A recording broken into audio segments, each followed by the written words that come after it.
Hey y'all!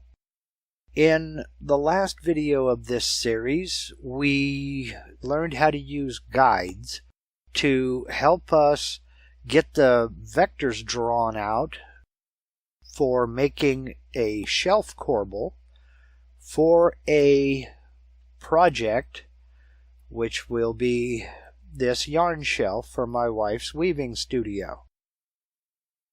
Now, as usually happens with something like this, the planning committee has decided for a change in the design, a slight change in the design. And we're going to get into making that change in these vectors. Then we're going to import a bitmap to do a little bit of a decorative V-carving here. Now, if you missed my previous video on using guidelines to help us locate the geometry to create these vectors, I'll go ahead and put a link up here in a card right about now. But for now, we need to go ahead and get in and make a couple of real quick changes to this design. Now, as I say, the planning committee took a look at it and they decided that this finger stood up a little bit too tall as compared to the area where the dowel is supposed to sit down inside. She wants this brought back up. So we're going to get into a little bit of node editing. So I'll go ahead and select the vector and type the letter N to go into node editing mode. And what we've decided we're going to do is just go ahead and eliminate this straight line here and join this half circle to this half circle. So what I'll do here in node editing is I'll put my cursor over this vector right here, over this span of the vector, and you see that little tilde that pops up under the arrowhead? I'll right click that, delete span. Now notice my shortcut key is D. So I'll go ahead and hit delete span since I've already done the right click menu. Then I'll back up a little bit and come over here, and my arrowhead, I have that little tilde. I'll hit D to delete that span. Now I'll right click twice to come out of node editing, and I'll select this vector here, select it again to move into move and transform mode, zoom in a little bit, and I'll grab it by this end here, drag it right up, and connect it right there. Come out of move and transform mode.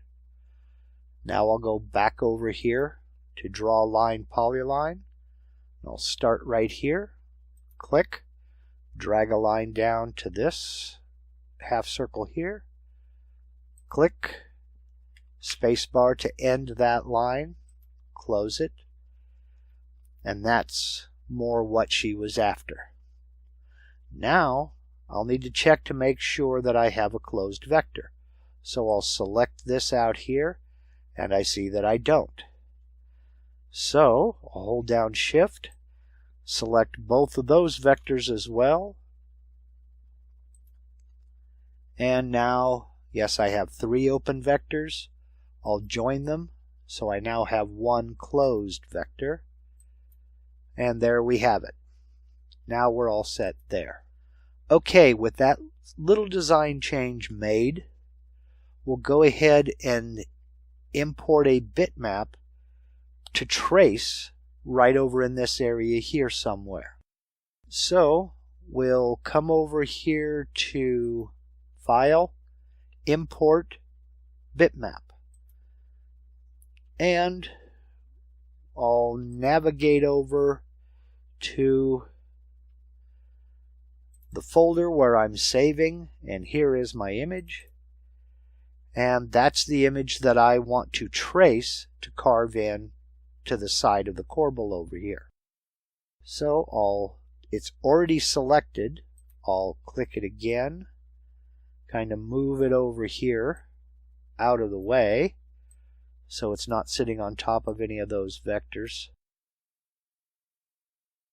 And I'll go ahead and hold down Shift to reduce it slightly. And there we go. We can adjust the size of the vectors after we get this trace done, but for now, that's going to work out just fine. So now I have my bitmap in place, and I want to trace this bitmap so that I can VCarve this lily pattern into the side of the corbel. So to do that, with the bitmap selected, I'll go over here to this icon, Trace Bitmap. Now click it. Now, it's a black and white image, or grayscale image, but there are a lot of colors selected over here.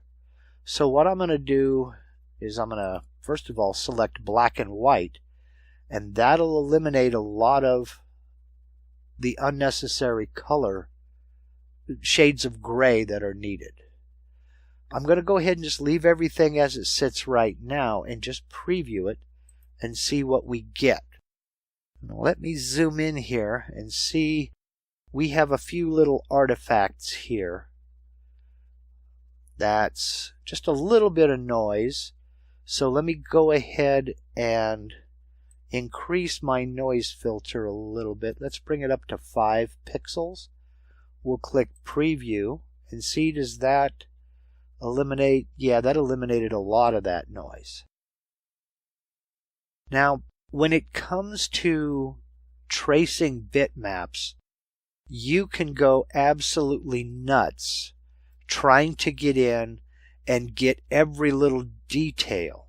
If you look here, you'll notice that we have a few stray pixels of the bitmap out here and out here and out here. There's a little one there that got traced. But it's real easy to zoom in so close you forget the overall scale of the pattern that you're attempting to trace. Now, if I look at this as a whole and zoom in, this is only 10 inches tall. The entire corbel is only 10 inches tall. That little bitty detail right there is not even going to be seen.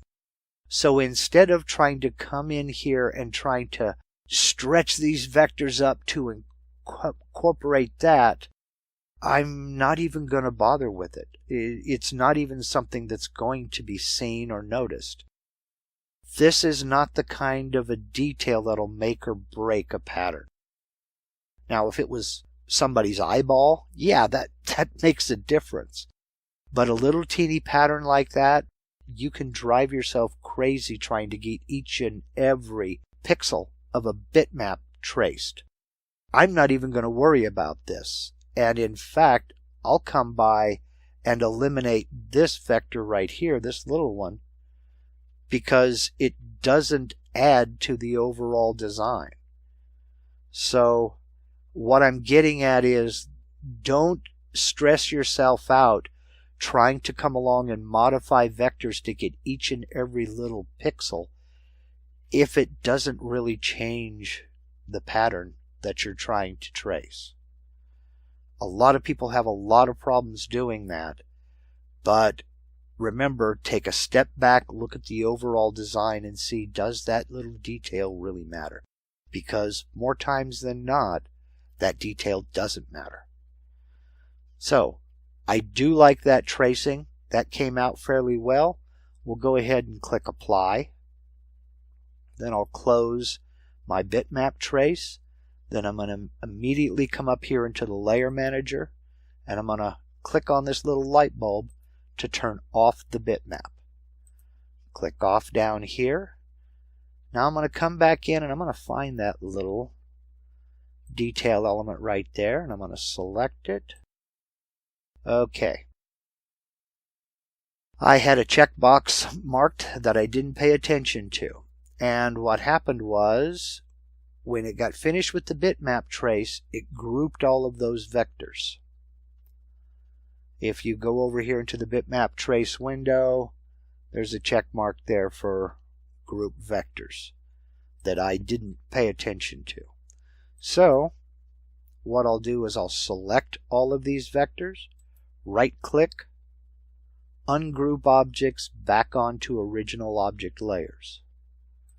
Click that, and now I have separate vectors that I can go in and work with. So now I can come in and remove that little dot there, take a look around, make sure that I am not missing anything. I believe we're okay. And we are. Okay. Now what I can do is select all of these vectors here, group them again,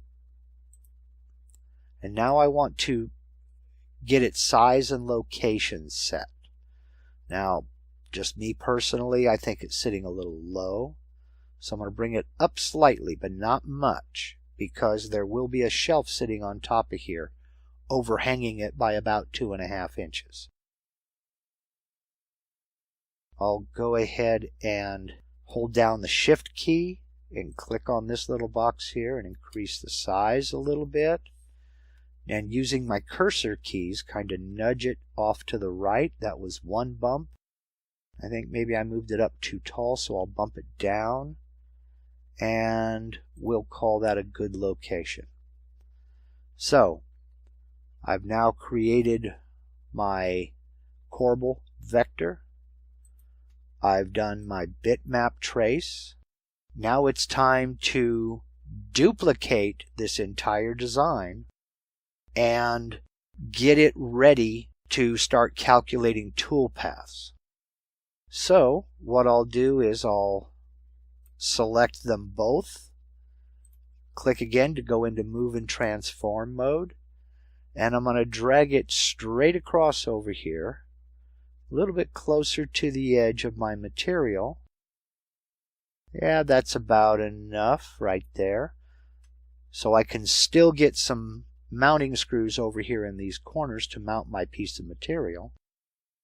Okay, now still in move and transform mode, I'll go ahead and place my cursor over the center, hold down Control, left click, and drag a copy straight horizontal and kind of place it about like so.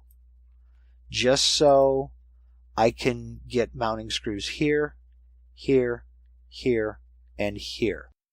Now once I'm satisfied with the placement of both of these corbels, and I'm not going to be making any other adjustments, I'll then want to select this flower, hold down Shift, select this flower, then right click, right down here, copy to other side. So I click on that. Now if I look at the back side of this piece of material, I have mirror copies of that pattern on the other side of the corbel, so that that V-carving will be on both sides. Now because this is a double-sided machining project, I'll also need to cut locating dowel holes. And that's a very simple prospect. We go up here to draw circle, and I want to use 1/4 inch diameter dowel mounting holes. So with my diameter entered here, I'll come up into an area somewhere around in here and go click and place a dowel hole there. Then I'll come down somewhere else over here and click again. This is just an area that's away from my profile cutout area and away from the mounting screw holes. I use 2 dowel holes in an asymmetrical pattern. That way it's Murphy proof. I cut one set of dowel holes in the surface of the material, and the other set of dowel holes gets cut into the spoil board. I'll go ahead and close my draw circle, and same as before, I'll select, hold down Shift, select, right click, copy to other side. So that now when we look at the bottom side of this material, I have my locating dowel holes and my VCarve pattern on the bottom and the top. Now, I have my profile cutout vector on the top surface of the material. Because I don't have that on the bottom, that means I'm going to have to cut the bottom first. Because what I'll want to do is VCarve this pattern, then cut my dowel holes, my locating dowel holes in the bottom of the material, pick it up, then the first thing I'll do is I'll carve these dowel holes in the top of the spoil board, then insert my dowels into the holes on the back of the material and slip everything into place, and then fasten my material down to the table. You'll see when we get outside and cut it on the CNC machine. Okay, now it's time to go ahead and calculate some toolpaths. So we'll go up here and scoot over to our Toolpath tab. Now that I've got all of my artwork done and I'm finished with my layout, I need to go ahead and change my XY origin down to the bottom left corner, because that's where I set my X, Y, and Z 0 on my CNC router. So to change my XY origin, I'm going to go up here under Material Setup and click the Set button.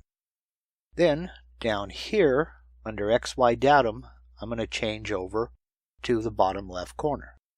And we'll go ahead and say OK. Now, when it comes time to calculate the toolpaths, what I like to do is calculate the toolpaths in the order in which I'm going to be cutting them out. Now, here I'm on the top of the piece, but I'm going to be cutting the bottom first. So I'll go ahead and switch over to the bottom of my material. And the first thing I'm going to want to do is VCarve these flowers. So we'll select this set of flowers and hold down Shift, select these. And I'm going to come over here to a VCarve toolpath. Select that. Now I want my start depth to be 0 because I want to start on the surface of the material. And I'm going to carve to a flat depth of 0.1. Now, nothing in here is big enough to require an extra clearance tool, and I seriously doubt it's going to get down to 0.1 anyway, but just in case I want to limit the cut depth to 0.1.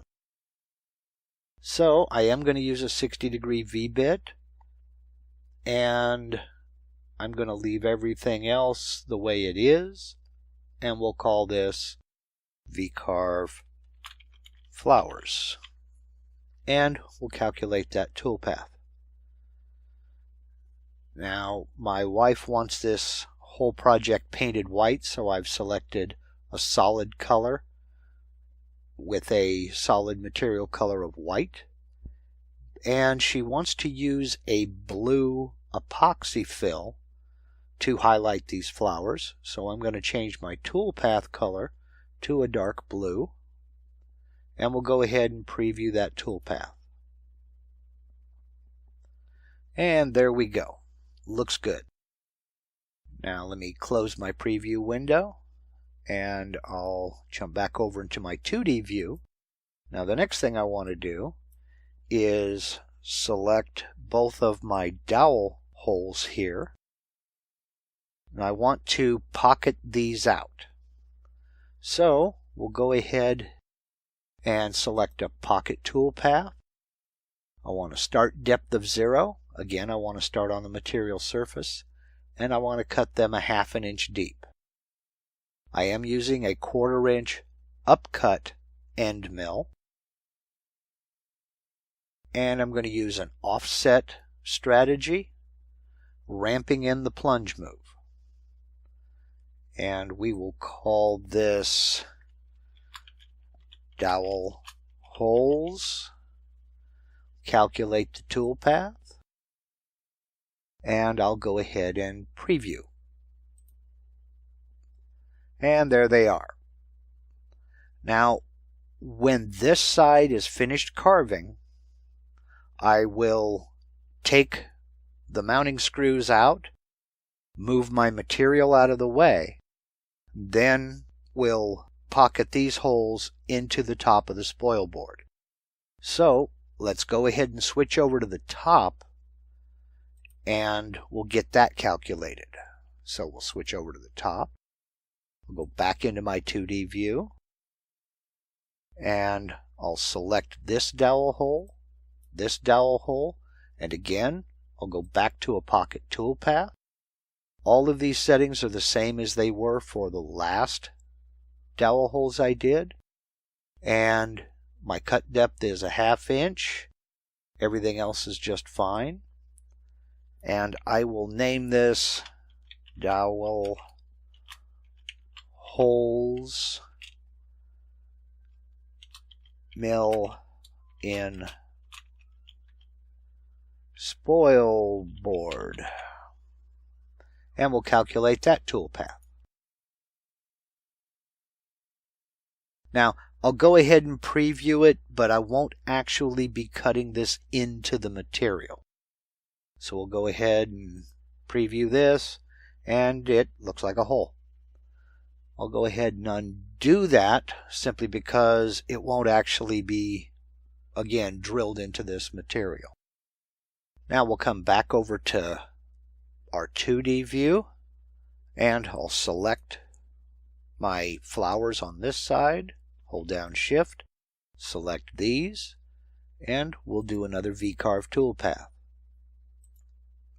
And again, all of these settings, the software remembers the settings from the last VCarve toolpath I calculated, and we'll name this flowers, VCarve flowers. We'll calculate that toolpath. And again, solid white color. Change the toolpath color to dark blue. We'll preview that toolpath. And that looks good as well. Close out of our preview window. Go back over to the 2D view. Click off. And now I want to select both of our outside profiles. Come over here to a profile toolpath. Now, for the cut depth, again, I'm going to start at the material surface. For the cut depth, I want to cut 5/1000ths of an inch deeper than this material is thick, just to make sure that no matter if there's any kind of variation in the thickness of the material, I want it to cut all the way through. So I've highlighted everything in the cut depth blank, and I'll type Z plus 0.005, then tap the equals button, and there is my cut depth. I'm going to use a 1/4 inch down cut end mill here. I want to machine to the outside of these vectors. I want to do a separate last pass with an allowance 0.010ths of an inch. I am going to add tabs. My tabs are 1/2 inch long and 1/4 inch thick. They are 3D tabs. And looking at where it's placed the tabs, I'm going to go edit this because I don't think it needs this many tabs. I can get rid of these along the top here. Should be able to be held firmly in place with just these tabs here on the sides. And that's fewer tabs for me to clean up. Okay, so I think we're good there. We'll go ahead and close that.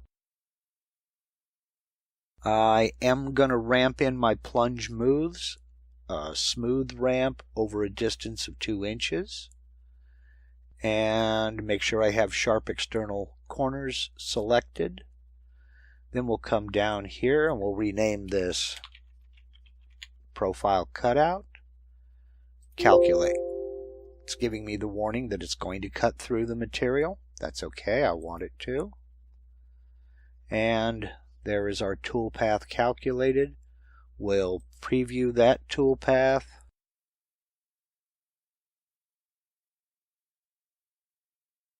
We are all set. That's more than enough material there to keep everything in place. So, our toolpaths look good. I can flip this over here and see what it looks like on the back. Everything is centered and placed the way it should be. So we should be good to go. So now we can save some G-code. Let's close the preview.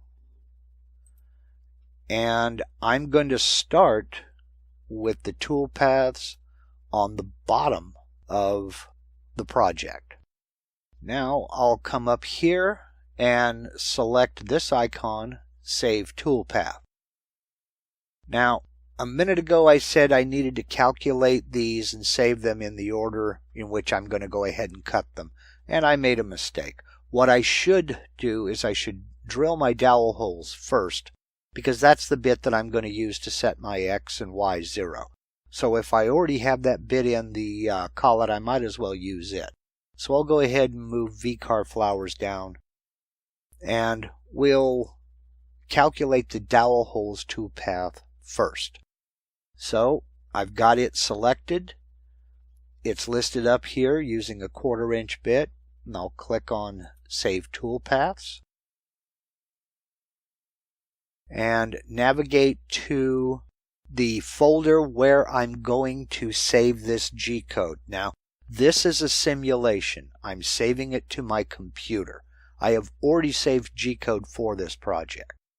I'm splitting the G-code up, and I do this on my thumb drive as well.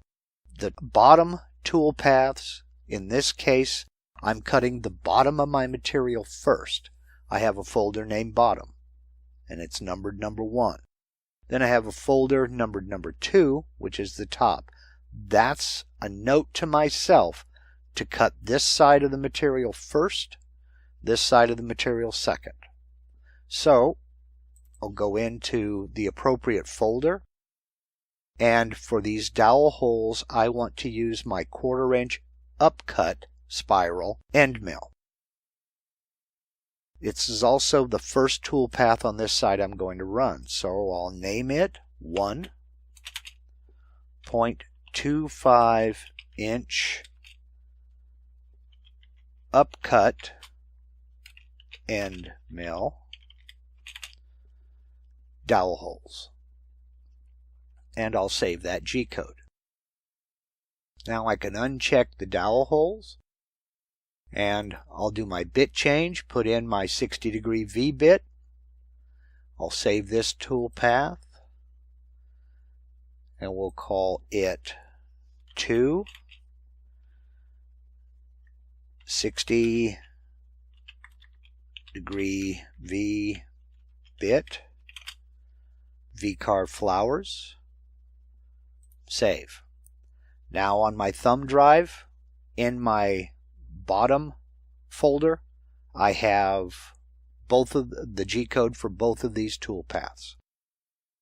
Switch over to the top, and again, as soon as the bottom is finished machining, I'll remove the material from the table, and the first thing I'll do is I'll cut this toolpath here. So we'll select that toolpath. I've got the correct post processor here, as I did for the previous toolpaths I saved. And I'll click on Save Toolpaths. I'll navigate to the top folder, and I'll name this 1/4 inch upcut end mill, and we'll save that toolpath. Uncheck that, mount my 60° V bit, and we'll name this 260-degree bit. VCarve flowers. We'll save this one. Uncheck that toolpath. Check that one. We'll save this toolpath. 3. And this is 0.25 inch down cut and mill profile cutout. Save that G-code. With that G-code saved, we're now ready to take the thumb drive out of the computer, go outside, mount the material, and start cutting. So that's where I'm going to end this video. In the next video, we'll do exactly that. We'll go outside, we'll mount the material, I'll carve the bottom side of the material, then flip the material over, locate it using the dowels, and carve the top side of the material, cut them out, and get them ready for sanding and finishing. So we'll go ahead and we'll wrap up this video right here. Now, don't forget, today at noon Pacific, 3 p.m. Eastern, I'll be hosting a live Q&A session about double-sided machining, the VCarve Toolpaths, or anything else that I've covered in this video.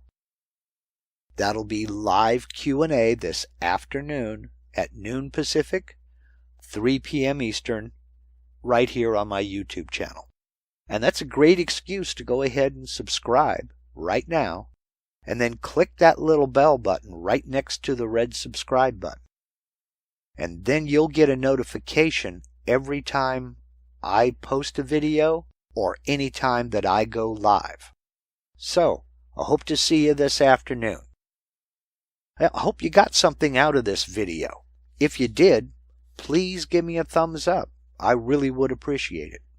And as always, whether you subscribe to my channel or not, I'd like to thank you very much for taking the time to watch, and y'all take care.